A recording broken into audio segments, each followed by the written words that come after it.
एकटा बात हमरा हजम नहीं होइए जे सनातन से ई कहल जाय छै जे महिला के जे अहाँ ई की बुझबै, मतलब महिला किछु नहीं बुझै छै, महिला कमजोर छै, महिला के दिमाग कतऽ से एलै, महिला ई काज कोना कऽ सकै छै, मतलब महिला टाका कोना कमा सकै छै।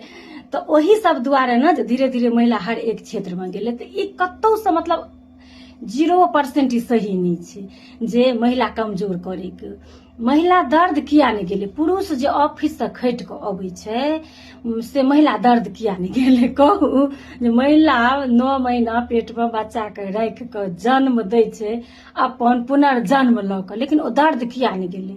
ऑफिस में एसी में कुर्सी पर बैस कऽ 8 घंटा जे पुरुष अबै छथिन से दर्द ओ किया नहीं गेलै, ओ दर्द केहन होइ छै ओ महसूसे नहीं कऽ सकैया महिला ना, कियाकि ओ तऽ दर्द के मुंह आँखि देखनैहे नहीं छै कहियो, तऽ ओ कोना महसूस करतै जे 8 घंटा ऑफिस में लैपटॉप चला कऽ अबै छथिन तऽ ओ महिला किया महसूस करतै जे महिला जे बिना लाइन के बिना बिजली के से भनसाघर में 8-8 घंटा रहै छै, या बच्चा के जन्म देने से पैघ तऽ कोनो काजे नहीं छै। आ कमजोर होइ के एखन शिक्षा भेलै तैयो, आ जहिया नहीं छलै तैयो, जहिया पुरुष खेत में कोदारि तमै छलखिन तऽ महिला जांत ढेकी चलबै छलै, जहिया पुरुष दौन करै छलखिन हँ तऽ तहिया महिला उखड़ि समाठ में चूड़ा कुटै छलै।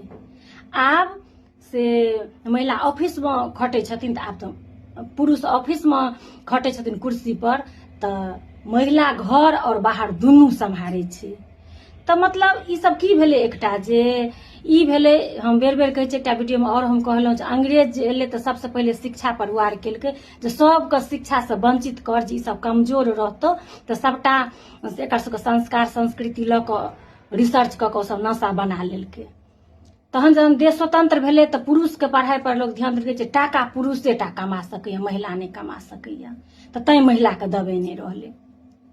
तहन जे धीरे धीरे धीरे धीरे महिलो आब कमाए लगलै तऽ आब से अहाँके अनेक तरह के समस्या महिला के, हम तऽ एके गो कहब जे महिला के कोनो में चैन नहीं छै, कोनो में सुख नहीं छै।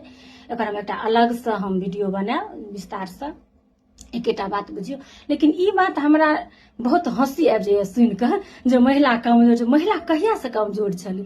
अगर कमजोरे महिला बुझाइए तऽ हम पुरुष के एतबा कहै छियनि जे हम गारंटी लै छी जे कोनो पुरुष तऽ जन्म नहिए दऽ सकै छलखिन बच्चा के, ओ तऽ अगर एकटा जन्म एगो पुरुष दऽ देतथिन तऽ अगले दिन बच्चा के कंठ दाबि कऽ मारि देतथिन जे ई काज केओ दोसर नहीं करू।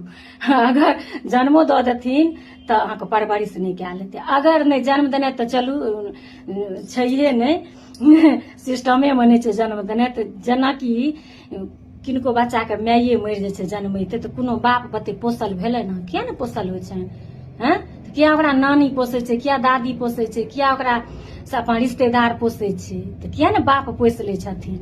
आ ककरो जे बाप चलि जाइ छै तऽ ओ बच्चा नहीं नानी लग जाइ छै, ओ बच्चा नहीं दादी लग जाइ छै, माय घर और बाहर कऽ कऽ कहुना पोसिए लै छै। तऽ ताहि दुआरे नहीं बेसी तऽ हमसब तऽ बराबर पर लेल से हक हमर लाइन अछि जे जीवन के हिस्सेदारी में हिस्सा हमर 50 छी, आ नहीं हमसब 51 छी, आ नहीं हमसब 49 छी। लेकिन आबे वाला समय में हमरा नवका यूथ कहलथि जे हमसब तऽ 75 लेबै चाची, कियाकि हमसब बच्चा के जे जन्म दऽ कऽ परवरिश करबै से हमर सबके 25% भेलै और हर जगह 50-50 चाहिए।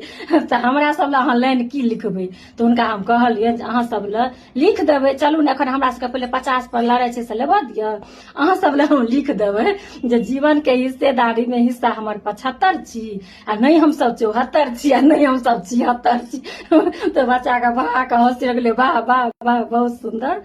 तऽ इएह भाव छै जे आबे वाला समय में 1-2 जनरेशन के बाद 75 पर लड़ाई हेतै।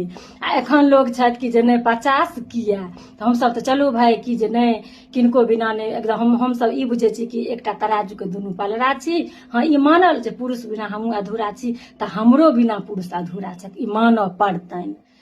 जिम्मेदारी कहियो नहीं महिला के कम छलै, और जँ समय होइ छै तऽ महिला के जिम्मेदारी बढ़ल जाइ छै। किया तऽ लोक परतंत्रता से नीक लगै छै जे जिम्मेदारी के लोड दुगुना केनाइ 4 गुना केनाइ, हम घर और बाहर सम्हारि लेब लेकिन 10 टका भीख नहीं मांगब, हम नहीं सुतब से सही छै लेकिन हम हाथ नहीं पसारब। आब ओहूमे कतेक चुभै छनि जे बाहर कमाइया हाथ नहि पसारैया तऽ मुँह किछु जवाब दऽ दै। किया तऽ शिक्षा अयलासँ तऽ एते भेलै ने जे अहाँके अधिकार शिक्षा मंगा दै छै। जे महिला शिक्षित छै ओ अधिकार लऽ लेतै, ओ शिक्षा ओकरा अधिकार मंगा देतै। जाबत शिक्षित नहीं रहे महिला ताबत अधिकार से वंचित रहे। तो लोग कहै छथिन कि आब संस्कार नहीं छै। संस्कार खूब छै, अपन अधिकार लेनाइ मंगनाइ संस्कारहीन नहीं कहल जाइ छै।